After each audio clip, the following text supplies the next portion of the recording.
In 2024, I tried to find costume armor for a D&D themed wedding.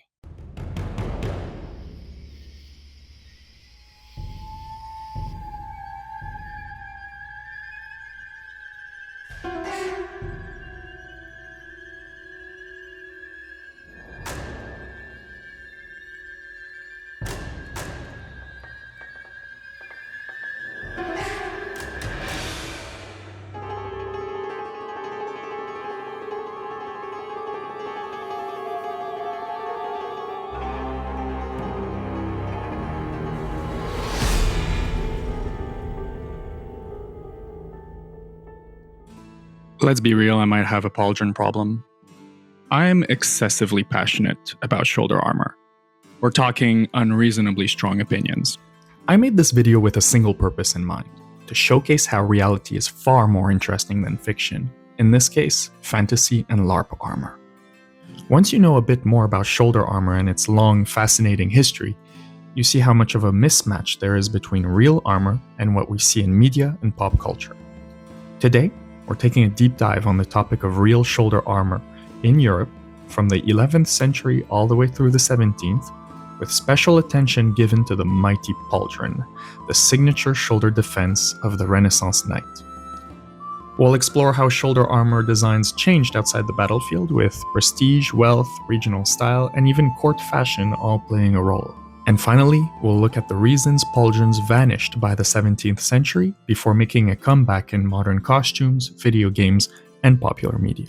We'll dispel some myths, find the issue with many designs available for purchase today, and also critique some famous costume designs. My name is Nico. I'm a mechanical engineer by trade, a history nerd, and an armor hobbyist. I make 3D printed costume armor with historical accuracy in mind, and I'm excited to share with you a bit of pauldron theory on a topic which is clearly so close to my heart. And with that in mind, let's not waste any more time, and let's go.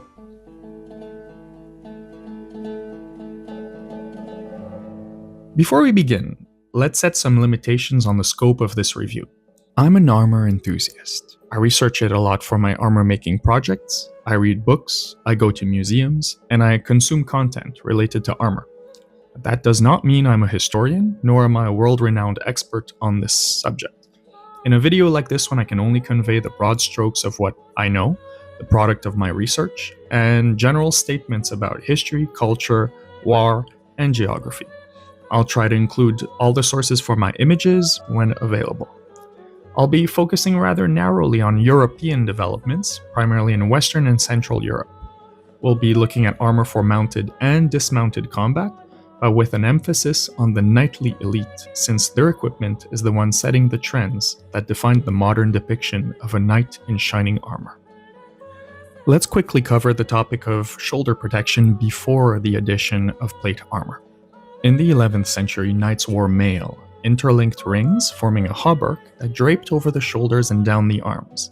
Shoulder defense was rather simple, just mail, reinforced with quilted fabric padding in the form of a gambeson. The ancestor of shoulder plate protection comes by the end of the 13th century. We begin to see some transitional pieces, small plates called ailettes. They were flat, often rectangular defenses strapped to the shoulders. They were often made of cuir bouilli, which is hardened leather, or light plate. It's argued that they offered some extra protection against blows, but truth is, we're not exactly certain what their purpose was.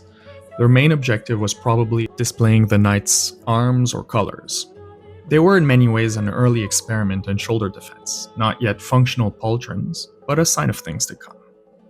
In the 14th century, clever craftsmen came up with an improved type of mechanical crossbow, the bolts of which could pierce mail much more easily than arrows, and in order to survive, the knight had to improve his armor. The armorer's solution was to foil the missile's effects by introducing glancing surfaces that would deflect them. Individual armor plates were added over the mail, and soon these plates were joined together in a sophisticated, articulated system that practically encased the entire body. Plate armor quickly made the shield redundant, thus permitting even more freedom of movement, and resulting in the invention of new fighting styles. By the late 1300s, we see spalders, small overlapping plates covering the shoulders. These were lighter, flexible, and paired with mail underneath. They did not yet flare outwards like later pauldrons, but they mark the beginning of true plate shoulder defense. The challenge here was mobility. How do you cover the entire shoulder joint without locking the arm in place? Armorers experimented. By overlapping strips of steel, they could slide over one another when the arm lifted or rotated. Connected with leather strips and rivets, these spaulders became larger and larger, and through iteration, heavier shoulder armor became possible. By the 1400s, the classic knight in full plate armor emerges, and this is where pauldrons truly come into their own. Pauldron design varied regionally, with two popular archetypes emerging: Italian and German armor. Italian armor favored relatively sleek, rounded pauldrons designed to deflect blows and keep a clean, elegant silhouette. There are fewer features on these pauldrons, consisting of large plates of white, polished metal. Italian shoulder armor also began making use of asymmetry, one side of the body being favored for defense and the other for mobility, such as when swinging a weapon. German armor, in contrast, featured flamboyant fluting and pointed ridges. A fluting pattern was not only for style, but served to strengthen the metal against impacts, in the same way a sheet of cardstock becomes more rigid against bending once it features a series of folds. German pauldrons are also more likely to feature exquisite decorations and open work. The size of pauldrons also expanded dramatically. Some were massive, almost covering the entire upper torso. By the late Middle Ages, warfare wasn't the only place where armor mattered. The rise of the tourney, and especially the joust or tilt, had a huge impact on shoulder armor. In a joust, two knights charged at each other with heavy lances, aiming squarely at the shield and upper torso. This made the left shoulder one of the most vulnerable points on the body. To counter this, armorers crafted designs accordingly. The left side grew larger, heavier, and sometimes integrated with reinforcement plates, such as the Grand Guard. The right shoulder, meanwhile, was kept smaller and more flexible for handling a lance. These adaptations weren't just about protection, they were also about spectacle. The tilt was as much a display of chivalry and prestige as it was a test of skill, and so the oversized left pauldron became part of the knight's visual identity. In fact, some of the most extravagant shoulder defenses we know of today, massive, sculpted, and etched with decorations, come not from the battlefield, but from tournament armor. By the 1500s, the pauldron reached its peak in complexity. A full pauldron of the 16th century typically consisted of several pieces. The main plate, which was a broad, typically curved shell covering the shoulder. The main plate is typically the third one starting from the neck, with two smaller plates closer to the gorget.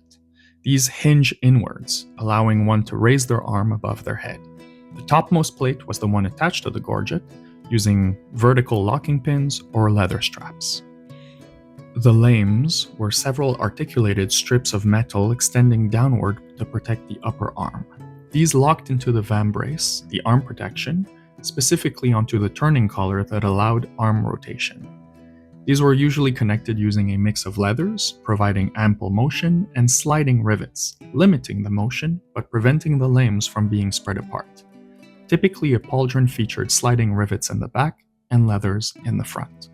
These lames were also called the rear brace. Optionally, a pauldron could feature bessicues, or rondels, a circular disc that covered the armpit when the arm was raised, an area where the pauldron didn't reach. You'll notice a series of rivets lining the edge of almost every plate of the pauldron. The inner face of pauldrons was lined with riveted strips of leather or fabric that prevented metal-on-metal friction or scratches, such as the pauldron rubbing onto the breastplate. Piccadillies were small, sometimes triangular or round projections or tabs around the edge of armor. They are especially noticeable on pauldrons, tassets, and gorgets, and they give an aesthetic dimension to this functional lining. As pauldrons reached their most complex form, some smiths began adding hautes pièces, literally high pieces, to further protect the shoulder. These were detachable plates that could be strapped or pinned near the top of the pauldron, rising up to cover the neck and throat area. Some haute pièces extended into a tall neck guard, while others curved outwards, almost like little wings, designed to deflect a lance sliding up from the chest. Italian armorers tended towards smooth, rounded haute pièces that blended elegantly with the pauldron, whereas German smiths, typically on the other hand, crafted tall, angular haute pièces that flared quite dramatically. We can think of shoulder armor not just as protection, but as fashion in steel. Armor designs imitated the fabric garments of noblemen and changed with regional and cultural preferences.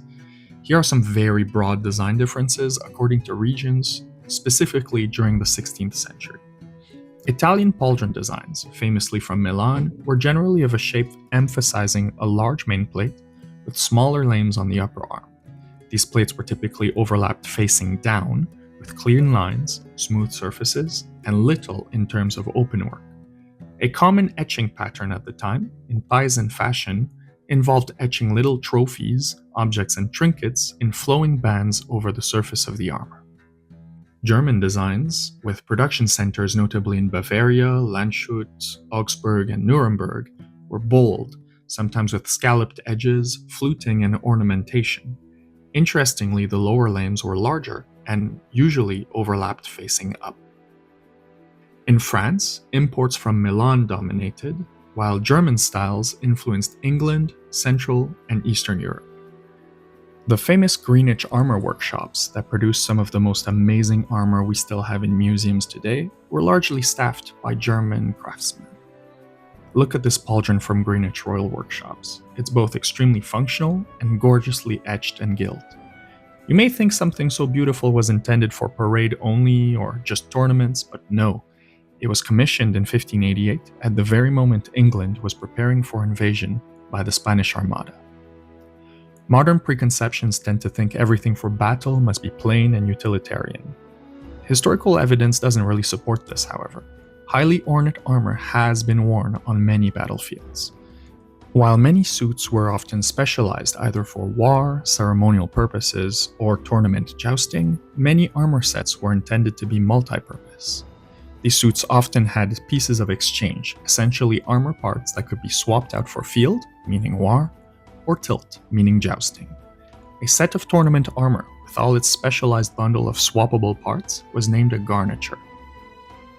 It's true, however, that the most fabulously decorated armor pieces were often intended to be only ceremonial, such as this famous example embossed in a style called the Mannerist style.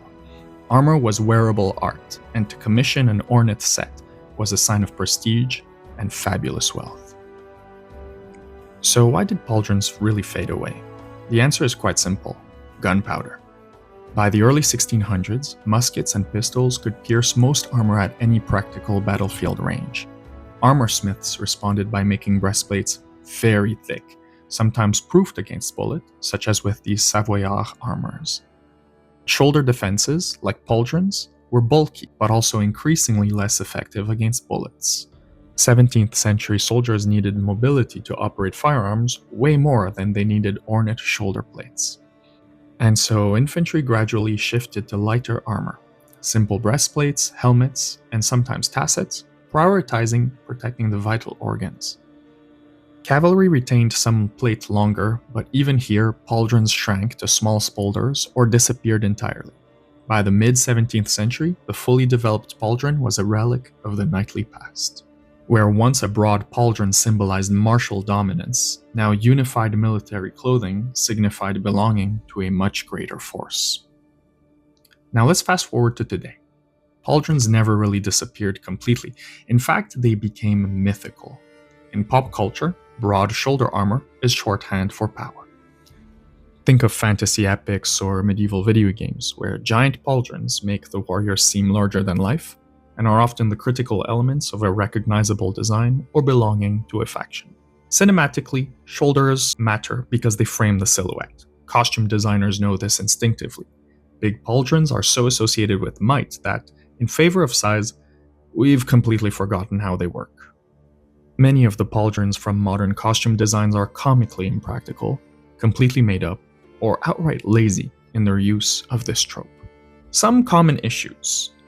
Floating pauldrons. huge shoulder plates hovering in the air with no possible means of attachment. Real pauldrons were always secured to the upper arm and at the neck with either a gorget or arming points. Without that, they'd float around. Immobilizing plates. In fantasy, pauldrons are often made absurdly oversized for dramatic effect. I get it. Oversized pieces with no articulations that would prevent raising an arm. Real armor had sliding limbs for this exact reason. If your movie knight can't raise their arm above their head, something's gone wrong. Asymmetry ignored. In real history, asymmetrical pauldrons were very common. In modern LARP armor and fantasy designs, the dominant arm often features the pauldron, with nothing on the opposite shoulder. Incorrect shapes. In a world where plate armor is uncommon, the visual language of real pauldrons has been lost in translation to modern audiences. Instead of being inspired by historical pieces, LARPing armor typically features large, flapping plates that caricature pauldrons without understanding the reasoning behind them. By ignoring historical designs, we ignore hundreds of years of experimentation and iteration. No shade to the respective designers, but I'd politely argue that most of these are hideous and completely miss the point. Why does this matter? When movies exaggerate shoulder armor, they're not just bending history. They're missing the brilliance of what real armor achieved. Pauldrons weren't random thick slabs of steel bolted to the body, they were engineering marvels. So while Hollywood designs or armor from Amazon may look cool to some, I just can't look at them the same way anymore. I find real museum armor to tell a far richer story of craftsmen who solved some of the toughest engineering problems by successfully encapsulating in steel the most complex joint of the body. Now that we have the tools and technology to easily recreate plate armor, it's such a missed opportunity to see all this pauldron-shaped noise. To me, many modern recreations ignore the wisdom of armorers from centuries ago and the clever designs they came up with. And hopefully by now, you too can recognize a true pauldron from a poorly designed piece intended to fool customers. When I wanted to craft some shoulder armor for myself last year, I was a bit frustrated with the selection of patterns I found when I researched online. And this frustration with the availability of proper pauldron designs is what set me on this armor making journey to begin with. I fired up my CAD software and I designed my dream pauldrons based on photographs of real antiques and the wisdom hidden within historical armor. So thank you for joining me on this deep dive into shoulder armor. If you've enjoyed this, hit like, subscribe, let me know in the comments. If you're into armor like I am, or you happen to own a 3D printer, perhaps you'll want to give my carefully researched designs a try. You'll find the links to my 3D printing files and instructions below. Once again, thank you so much for watching, and have a wonderful rest of your day.